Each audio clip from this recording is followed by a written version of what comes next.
A good conversation can shift the direction of change forever. Would you leave it to chance? Join the authors of Design to Change and explore this series of conversations with designers and event owners. Driven by the need and conversations with event owners and event designers who use the event canvas around the world, this series explores the depths of conversations to elevate your abilities to look and act beyond the now. Episodes are hosted by Ruud Janssen, Roel Friesen, Dennis Lehrer, and Paul Rookens, with illustrious changemakers, designers, and pioneers in the field of design and beyond. To explore these conversations and additional content, visit designtochange.online. For now, let's start the conversation.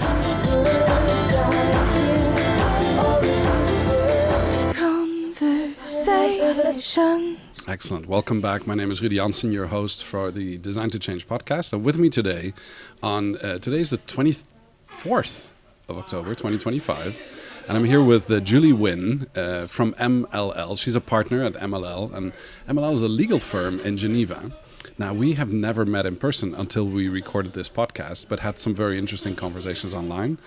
And we were introduced to each other by a dear friend called Philippe Clarenval, who you had met at the École Hôtelière in Lausanne some time back. And somehow the connections were made and the conversation now live in Basel. You might hear some backgrounds. We're at the Pavilion, the Novartis Pavilion in Basel.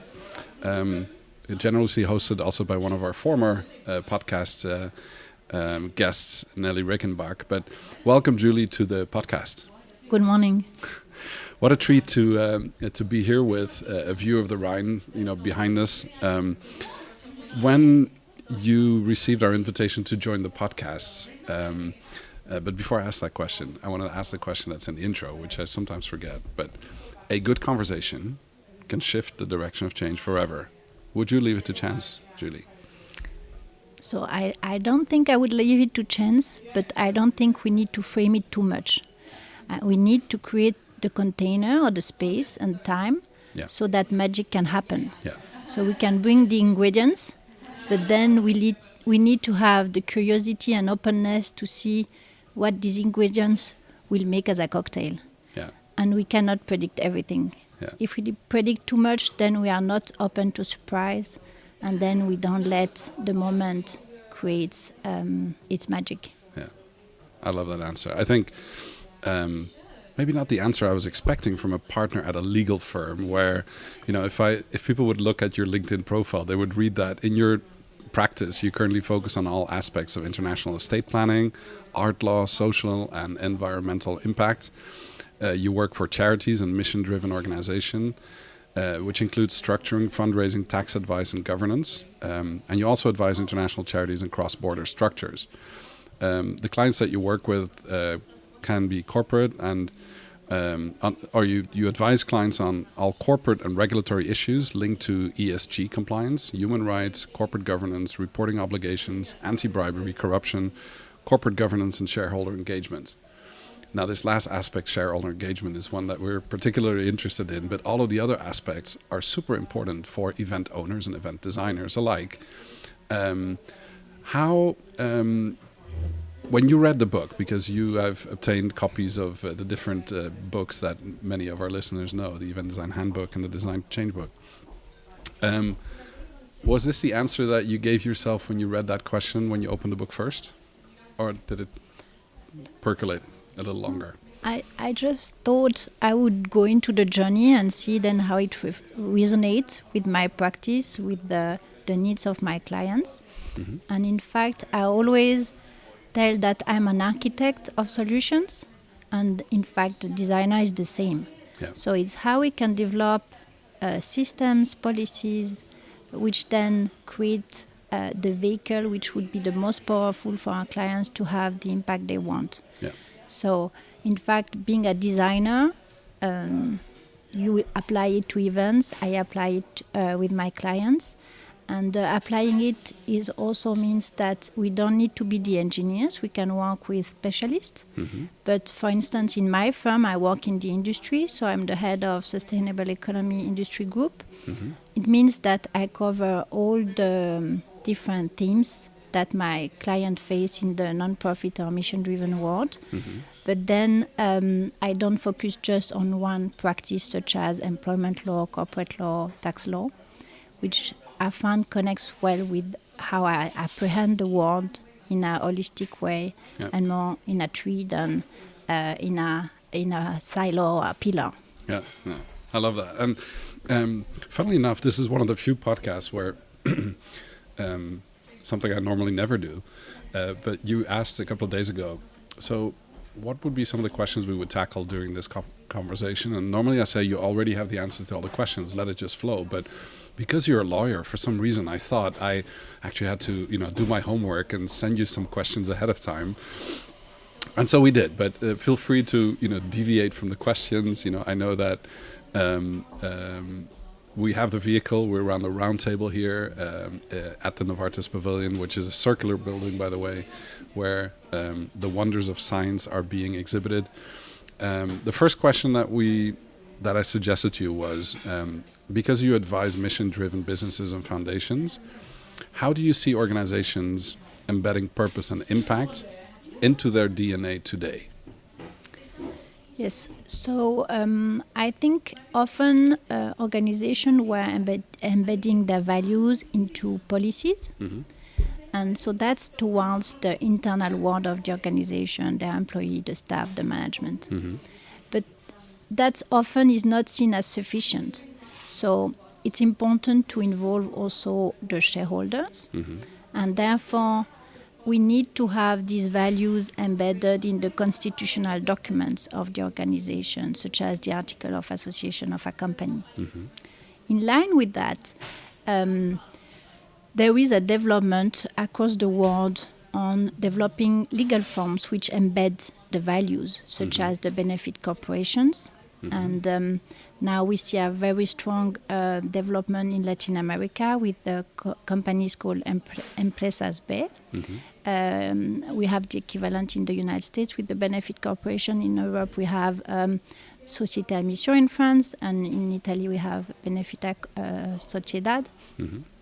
And that helps really to ensure that the companies have a triple bottom line, people, planet, and profit, and that can be, the management can follow that and will not be taken responsible for by the shareholders. So that's one way to embed the values in the architecture of the company. Then another way is to embed the theory of change in the operations. So how you don't have a sustainability department, but for instance, sustainability is embedded in everything you do, and also not in a compliance perspective, but more in a value creation perspective. And that I find is what really is more inspiring also for the staff, is to feel that there is a purpose and it's not just complying, like with children, between discipline, and you want to have the autonomy of the children to decide what's good for them or not. And just to have the stick doesn't make everything. Doesn't make the carrot more attractive, right? So values driven is probably something that the shareholders also appreciate, and those that are directly involved in the value creation process. How does that pertain to some of the events that these organizations then put together? Do you feel like if it's embedded in the constitution and the source documents, like you say, in the creation process of the foundation or the organization, does that reflect throughout the whole organization and its events, or does that get cut off at some point? So I always tell my clients you need to act on three different plans. One is the constitutional documents. Second is the policies and guidelines. And third is in the contracts. So you need to implement it across everything you do with supplier, partners. And that's important. If not, it just stays like words on the wall if it's just at the policy level. So that's really important. How you bring all the staff alongside these values and how they need to be accountable for these values to be furthered. I like the fact that you have this three-tier approach, as you suggested, but sometimes the suggestion from the lawyer versus the applicability or the sometimes the knowledge base, maybe from the people that are actually running the events and doing the contracting, there can be a disconnect sometimes there. Or if there are changes, sometimes it can feel very much compliance driven versus what you're saying where it's values driven. And I think that's an interesting conundrum for many of our listeners who are, either working at very large firms or very small firms or working on behalf of certain organizations. And these organizations are dynamic and they change all the time as well, right? But I guess that's why you recommend having it embedded in those constitutional documents, because that's the source. And I always also take the example of when you want to marry, you better do a prenuptial agreement, not financial ones, but moral ones, where you go at the table and you discuss about the values and how you imagine your married life to be. The same for a startup. It's important that the shareholder come to the table before launching their business. So for me, it's finding the common ground before developing the project. So you're sure that you have really explored everything and find this common ground which is necessary to take decisions in the future. Another way which I found quite interesting to embed the values is, for instance, we speak about environmental impact, and how do you embed these elements into your operations. And now there is an interesting initiative called Unbounding Nature, where they explore how you can unbound nature in your decision-making power in the organization. And they have developed that with case studies in the Netherlands, Italy, and in the UK. And where they see 4 different roles for nature. The nature as inspiration, so how you take elements of nature protection in your, for instance, policies and directives. Then nature as an advisor, how you can develop an advisory board where nature will be, the interest of nature will be promoted or discussed. Then nature as a director, so how you have nature at the board of directors represented with potentially different stakeholders. And then nature as shareholder. And that's the more bold one, is how that you see that with steward ownership models, when, for instance, the shareholder would be a foundation, which would ensure that the mission of the organization will be furthered, even if there are other shareholders or stakeholders involved in the organization. And that's what you have seen, for instance, with the example of Patagonia. So fascinating on those 4 levels. So the highest level being where nature is considered a shareholder, right? The director level just below that, the advisor level. And remind me of the first one? Inspiration. Inspiration, where nature is an inspiration for the architecture or design. Now, back to the architecture and design question, right? Which we said, where do you see the most powerful intersections between law and design thinking? So I think we can look at it in particular with the contract designing. Now there is a trend to do contracts which where you align the interest of all the stakeholders and not only those with the financial or the power. And then, for instance, there is an initiative in Amazonas for fair contracting called Proyecto Contratos Justos na Amazonia, and how you ensure that there is no imbalance between the parties and that you take care of the most vulnerable party at the table. Because when you have huge investors coming and wanting to discuss, for instance, land ownership with indigenous communities, how you ensure that it's fair. Because who will protect the interest of the indigenous community? So that I found something quite interesting. Another way to have design thinking and the law is, for climate action, for instance, and sustainable contracting. And there is an interesting project in the UK called Chancery Lane Project, where through participation of different stakeholders, they have identified clauses that can be embedded in contracts, model climate clauses. You have the same for human rights. How, after discussion with different parties, you can elaborate clauses which will protect human rights and make them available online so that people across the world, they can refer to it and have good examples for their articles. So this part of legal design changes a bit the perspective that often we think about the lawyers just as implementers of the needs of the clients. Well, I think lawyers should be seen also as change makers, and we need to be able to bring ideas to our clients, suggest innovation, and also it's what we call now creative lawyering. So creative lawyering. Oh, I like the sound of that.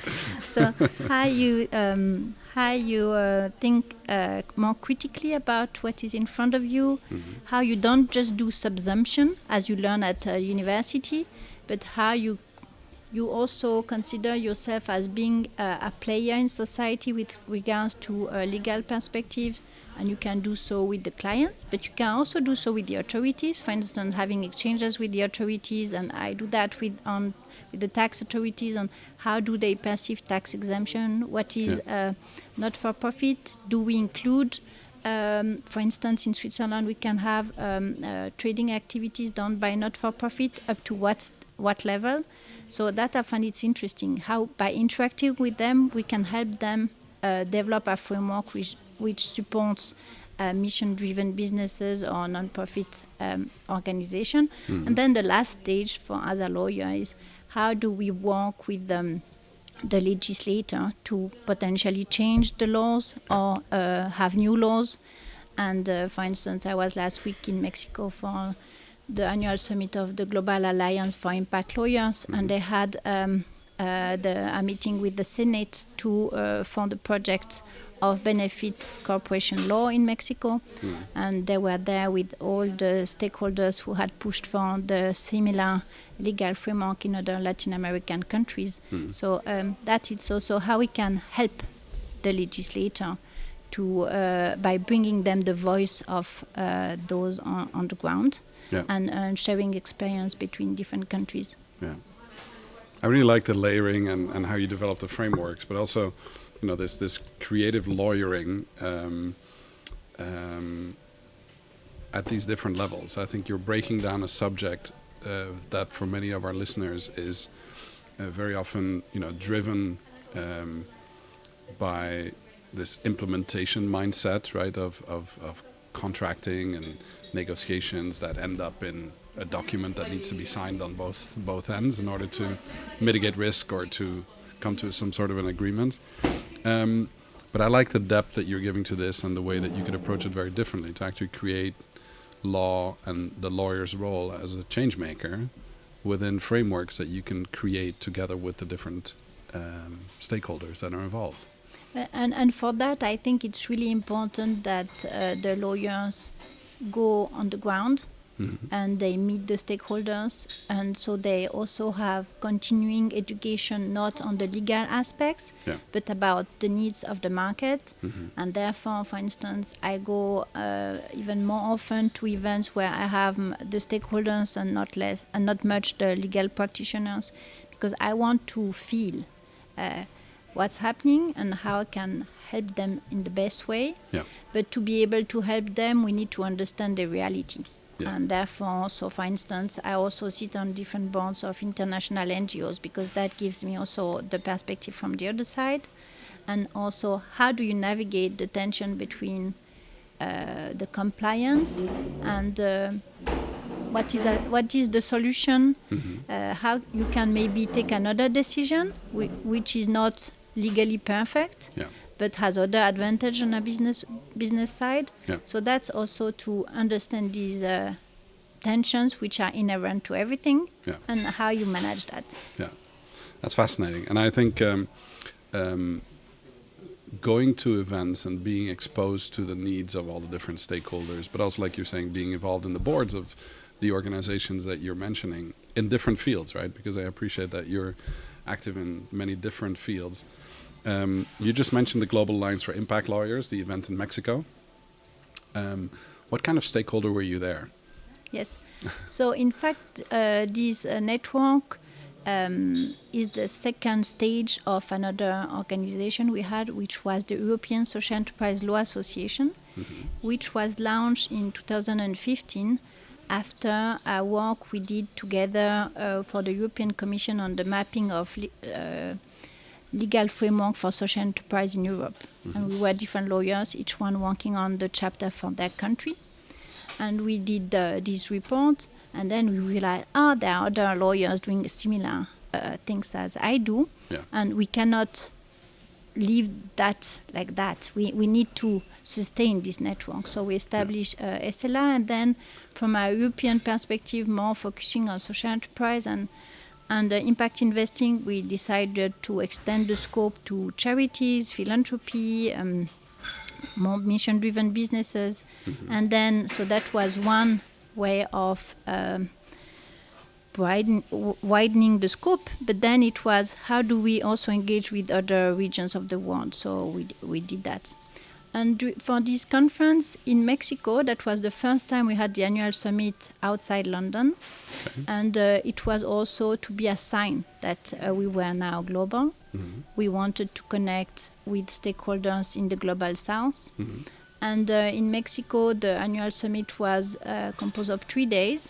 One day for Latin American stakeholders, one day for the members, and the last day it was more in the international perspective.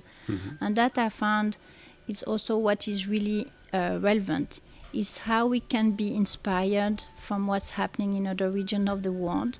And often the Global North thinks that they are the model. And for instance, for this legislative development on benefit corporation, we need to look at Latin America because they are much more active. And that I find is how we create a moment and a space in an ecosystem where we learn from each other, and there is no one predominance. And being in Mexico, it brings also all the rest of the experience about the history, about the different classes in society, what are their challenges, how do you work with indigenous communities, a question that we don't have here in Europe, and how you protect the cultural heritage while developing the country for good livelihoods for everybody. So I found going into different countries for events, it's really important to open our minds on different ways of thinking and also different realities, and then how we can give back and show a commitment and the recognition of the value of the country we visit, the stakeholders we see. And for them, it helps them also. For instance, the dean of Universidad Iberoamericana was really happy that we were there because it showed also the commitment of this university for social change and give them a voice abroad. Powerful. And so you said this event was hovering in London for a number of years. This was the first time it went away from the global north and into Mexico. On that note, ESG and sustainability regulation is evolving quite quickly, right? It's moving. What are the biggest shifts that event organizers and business leaders should be prepared for, considering the impact that this will have on their businesses and also on their events? Yes, there is always the question, do you travel or you're just online? But there is a magic of being together, feeling the tribe, not just seeing it or listening to it. So there are deep, meaningful conversations that can happen just if you meet. As you mentioned, not on stage, but off stage. Exactly. So that's important. I think now one of the developments I think is for event organizers is that they need to realize that the measuring and reporting is not just on the direct impact on the environment, but also evidently the service providers, but also the attendees. What is the impact of the attendees coming to your event? Social and environmental impact. So that's important to be accountable for these elements of catering, accommodation, travel of the attendees. Then there is another point which is really important to have in mind is the question of greenwashing and now their developments to ensure that everything which is said is true. Yeah. And regulators working on this, following the EU Green Claims Directive in the UK, ASA, and FTC in the US. And it's from guidelines on greenwashing. Now there are rules for enforcement when there is greenwashing. So you need to be sure that what you say is substantiated by data, and and to do so, you need to measure what you do and be able to share it with others. Yeah. So that will have an impact also on how you collect data and how you measure the impact of your event. Yeah. So then on specific topics, I think for event organizer, it will be really important to consider the waste, the travel emission, and then the accountability also on the social impact with communities. And for me, one of the ways I would see that event organizer can also have an impact is how they decide to work with community-led projects, with refugee-led projects, and that's also important to give purpose to this and use your leverage. Yeah. Do you see changes in that over the past couple of years in your profession when you go to conferences, or has that been more or less static, or what are you seeing as an evolution in the events that you go to, the conferences that you attend? So for traditional businesses, I don't see any change. But maybe just the question of travel emissions. So they try to have also online participation. So that's something they do. But for more mission-driven organization or groups, we see impact also, for instance, on the food which is given to the participants. For instance, I'm a member of a network of philanthropies called Nexus, and all the conferences are vegan. And for them, that's important, and that's a statement. And it makes also all the participants reflect about what do they eat, why do they eat, and that's also the start of a conversation. And then that can also be with the goodies you give, or whether you do a contribution to a specific fund, which will be funded by all the participants, and then you give back to the community. Yeah. So there are different initiatives that can be done, which are easy to establish and which have a purpose. Yeah. And so when you're thinking about those things and seeing the changes over time, right? Because at the end of the day, once it's documented in some sort and you commit to a certain level, right? Like you were saying, those 4 levels of the role of nature as a shareholder and maybe also a stakeholder in the event, right? They have a stake when an event takes place. Let's zoom into the next question, where you work also in philanthropy and art. How do you see legacy being designed for, and designed for beyond legal frameworks into experiences and culture? Is there something there that's standing out to you or that's changing at the moment? Yeah, I would say now we are less in a static legacy where people want to have their name on a building and promote it, and they give everything to their children after their death. It's more how you create a connection over the lifetime. Mm-hmm. How do you empower your descendants, but also the communities? So it's much more about the legacy of how you share what you have learned, or what are your interests, or for instance for art is your collection, the meaning of your collection. But what is important now is how you ensure that the architecture of your legacy is sufficiently agile, that it can also be adapted based on the developments at the political level, at the global level, in terms of the arts. Do you want it to be static or not? Mm-hmm. And so that I found it's much more about creating a dialogue with the different generation. Yeah. And for wealth owners or descendants of wealthy families, it's important to find their place. So for them, it's also how do you respect the tradition and the heritage while finding your identity. Yeah. And that is something which is really important, because many, they feel a bit ashamed, or of receiving so much, and what do they do with that? Yeah. And for me, wealth creates responsibility, so they need to feel empowered to be able to deploy their capital and their means for a positive impact on society and planet. I like that, and your access to these kinds of clients, but also your ability to help them structure non-static legacy, like you were saying, right? This is becoming a dynamic thing where people find their identity, but also take on the responsibility from maybe previous generations or from organizations that they are receiving value from. If you're looking at this is something that I find when I go to events, for instance, for the first time or for the fifth time, depending on which event it is.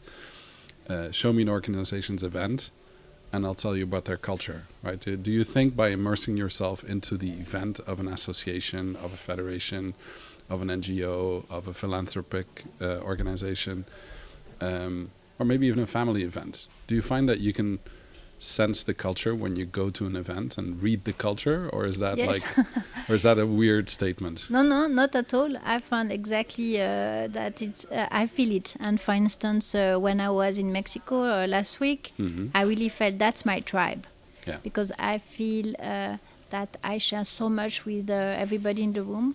I could have a coffee with everybody and discuss much more and about than just legal stuff, but we can exchange. I would sense that we have similar values, and so there is a curiosity and an engagement to see how other people in similar positions like me work, and how they manage the ambivalence, how they manage also the profit, because many of us, so we work in a field where many clients, they want pro bono, and so it's the question of what is the sustainability of a business case if you need to work pro bono. So that's also I push so that organization understand that you need to develop a billable practice around that. You need to be agile with the fees, but it needs to be balanced. So when I was there, I was feeling at home. While sometimes when I go to a conference in a related topic, such as, for instance, sustainable finance, I feel that it's still connected to things I do, but I feel less a connection with the crowd. So I found it's really subtle, the difference, and each one needs to find their tribe. Yeah, that's interesting. And I think once you find that feeling, or once you experience that, which can be designed for, right? It's not, although it's humanistic and it's something that happens when stakeholders interact in a specific setting or a specific place. You can design for it, but you cannot design it, right? It might happen, or it might not. It's not up to you to determine that it's going to happen. It's on the receiver's end that you determine the value, right? But then to have a conversation that push for self-reflection, you still need to have other minds and other spirits around. So therefore, I still continue to go to other conferences because I want to be pushed in thinking, rethinking, and therefore either you have people going to different type of events with different communities, or you need to bring different stakeholders to that conference or to that tribe. And that I find it's also what is important for event organizer, is to bring diversity of thinking to events with people working complete different industries, because then it's how you can push yourself to develop innovation and see patterns in one sector that you can apply in another sector. Well, I consider ourselves lucky to be able to do that, because conferences cross all the different silos, right? Conference and events. You've taken on the challenge of bringing us to a breakfast that you will be hosting very soon. I think is it the 13th of November that we've decided in Geneva. MLL will be hosting a breakfast featuring event design and how to design for change and impact, right? Inspired by our conversation so far. What triggered you to host a breakfast, and why do you think event design and the design to change topic will be relevant for those people that you are looking to reach? Yes. So for me, I want the firm to be a convener. So as I walk across different industries working with the impact, I want to have discussion with these different stakeholders, and I want them also to feel at home in our firm, to discuss different topics. And in fact, that creates the bond between us. And even if we will not speak about legal matters, I think it will nourish a relationship. And then I found also important to use the leverage I have, because I have all these connections in the international sector and NGO, to promote different points of view. And for instance, here the question of event design, which I found really interesting and important when you want to bring people to work for social change. Yeah. Well, thank you so much for initiating that. We really appreciate that and wholeheartedly contribute to that exchange and being able to frame a conversation around the behaviors that instigate the change, right? Because sometimes for organizations to put their finger on innovation is difficult, right? What does it look like if you write it down, or if you have to identify it on a single piece of paper? I think we're going to do some creative lawyering, but also, framing design thinking around change and enabling the architecture of change to be embedded more into those organizations. Now, a breakfast is a first touch point. We'll see what comes out of that, but I'll happily report out what that is. Just a last question maybe for the people that are listening to this podcast and might not make it to Geneva for that breakfast. And by the way, we will be including some links in the liner notes to the Global Alliance of Impact Lawyers, maybe the conference that you went to, and your contact details. So if people are interested in learning more about the things we spoke about, we can establish those connections also through this podcast. The last question I wanted to ask on stage is, if event designers wanted to collaborate better with legal advisors, what's the one thing that they should do earlier in their process? So I think they should see the legal practitioner as an ally, and bring them really at the concept stage and not at the contract stage, so they can help design within the constraints and use the legal structure in an effective way. So for event organizer, I found it's good to be able to see the lawyers, as part of the team, and not just, as you mentioned before, an implementer.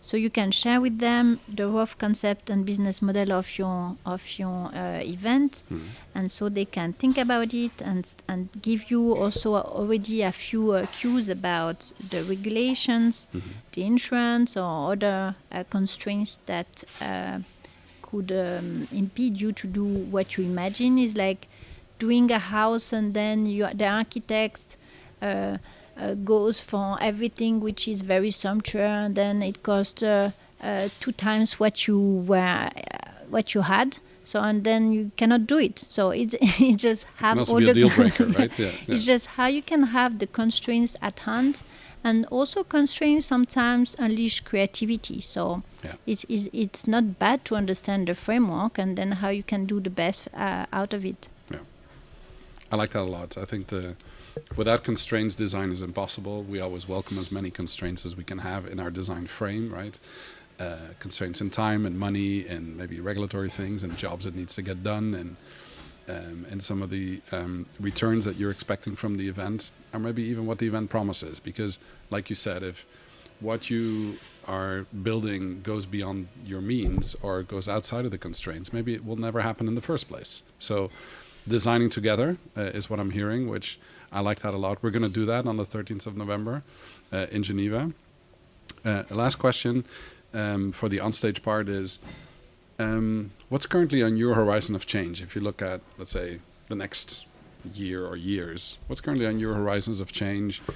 And may we remind you of that, maybe a year from today, in a year plus one episode of this podcast, and we can reflect on, sometimes we feel change goes very slowly, but if you look a year later and you look back and you go, we did achieve quite a bit, right? Or maybe it's a different direction, but what's currently on your horizon of change? Since a few months, I really inquire about the question of attention, cognitive attention, but also attention to others, and then how you systemize attention, the care, and therefore now I really go in depth into the hospitality world to explore this question about attention to others, and that I found that it's really important to see how hotelier now can be a vector of change. And I say that because the mission I have on Earth is to help people to do the journey inward and reconnect with themselves through beauty, art, impactful projects, and experiences. And therefore, from that, I thought that really we need to help individuals to reconnect and reconnect with the beauty, for instance. Yeah. And therefore, I'm so passionate about art and philanthropy, because then you touch the passion of individuals. And here, for me, the hotelier have this advantage that they have a space where people feel comfortable, where they can connect with the beauty of nature, with the beauty of the venue. They can reconnect with their senses, with the gastronomy, with the touch, with the music, with concerts, and that helps them then to take a moment to reflect, to go deep into themselves, connect to their vulnerability and their humanity, and through that connect to the vulnerability and humanity of others. Yeah. And for me, that's where lies the power to be a change maker, is to help people to reconnect to the humanity, to see in themselves the vulnerability, to be able to see the vulnerability of others. And that's especially important now when we think about human rights, about the war, about refugees, and how we connect with each one at the level of the human being, without thinking about ideologies and dogma. And that's exactly where now I stand. Therefore, I do a lot of ongoing education about this topic. I read a lot. I listen a lot of podcasts also on cognitive science and hospitality, and try to find exactly how I can support this consciousness of the power of the hospitality sector to help their guests become change makers. I love that. As a former hotelier, that sounds like music in my ears. I also feel like, what you're saying here on your horizon of change, where attention and care to others, that cognitive realization of humanity. We had some previous podcasts to host, and I did some introspection on the topic when I was recently in East Malaysia, presenting at a conference in Kota Kinabalu. And my partner and I were wondering, what is it what we're experiencing here, which was very kind of like almost like transcendent as an experience, being in Sabah for a number of weeks. And only after a while we discovered something that we called augmented humanity. It's like when you're in that place, you become a better human being with each other. And I think that's an experience that many hoteliers or hospitality professionals aspire to. And funnily enough, our path would not have crossed if it weren't for you crossing across the path with Philippe and the introduction that he provided. So I'm very grateful for that, and I think that might be one first little touch point of that change there. Maybe reach out to you a year from today and look back at how that journey is progressing over time. Yes, for sure. I would love to see where this brings me. Absolutely. Well, we'll happily do that. And thank you, Julie, for being in the ONstage part of the Design to Change podcast. We'll meet in just a moment backstage to chat about some of the things that we've been talking about here and some of the stuff that we haven't been able to cover yet. So see you in a moment. Thank you. This has been another episode of the Design to Change Designer Conversation series. Explore these conversations and additional content at designtochange.online. Want more right now? Tune into the backstage episode of this conversation and hear what the experts discuss off stage.